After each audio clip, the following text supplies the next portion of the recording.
Inilah fenomena yang terjadi di generasi kita sekarang. Baru-baru viral juga di media sosial, terutama di Facebook, ada postingan anak-anak sekolah di usia remaja itu mereka melakukan kumpul-kumpul dan minum mabuk, ya mungkin minum minuman keras, tetapi sambil menggunakan pakaian seragam begitu. Nah, di sini saya mau mengatakan begini. Inilah fenomena yang terjadi di generasi kita sekarang, terutama di generasi Z ya, karena mereka masuk generasi Z. Jadi ada beberapa meme yang menjelaskan seperti ini, generasi cemas ya, generasi cemas bukan generasi emas lagi. Dan tidak salah juga ya meme-meme seperti itu, karena memang itu ya faktanya begitu. Jadi kalau dilihat dari perspektif pendidikan itu salah, ya, itu salah. Tetapi kita tidak bisa menyalahkan 100% ke anak-anaknya, kita juga tidak bisa menyalahkan 100% ke sekolahnya atau ke gurunya, dan tidak bisa juga menyalahkan 100% ke orang tua.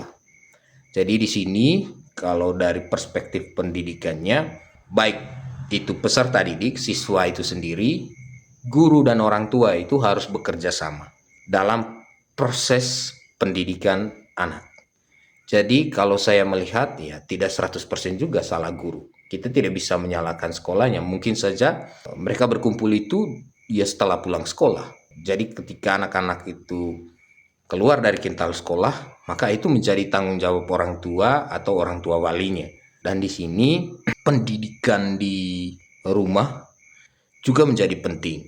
Kita sebagai orang tua itu tidak bisa melepas 100% anak-anak kita, pendidikan anak-anak kita itu kepada guru, kepada sekolah.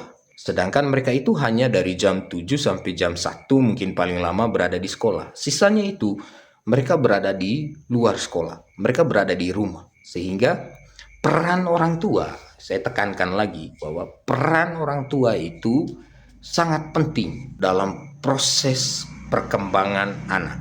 Jadi, kenapa sampai penting ya peran orang tua? Pertama itu mulai dari gizi anak. Gizi anak itu tanggung jawab orang tua. Kemudian berkaitan dengan pengembangan karakter. Itu tidak bisa terjadi hanya di sekolah, di rumah juga.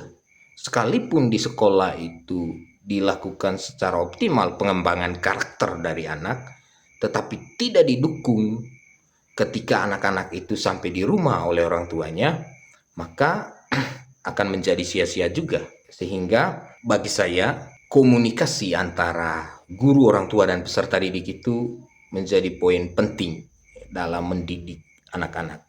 Jadi generasi Z ini adalah generasi penerus.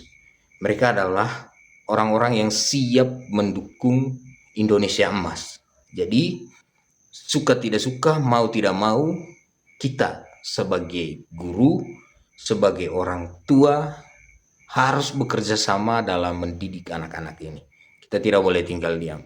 Jangan sampai kita melahirkan generasi-generasi yang akan menimbulkan masalah di kemudian hari. Kira-kira seperti itu. Salam pendidikan, salam perjuangan, salam Indonesia emas.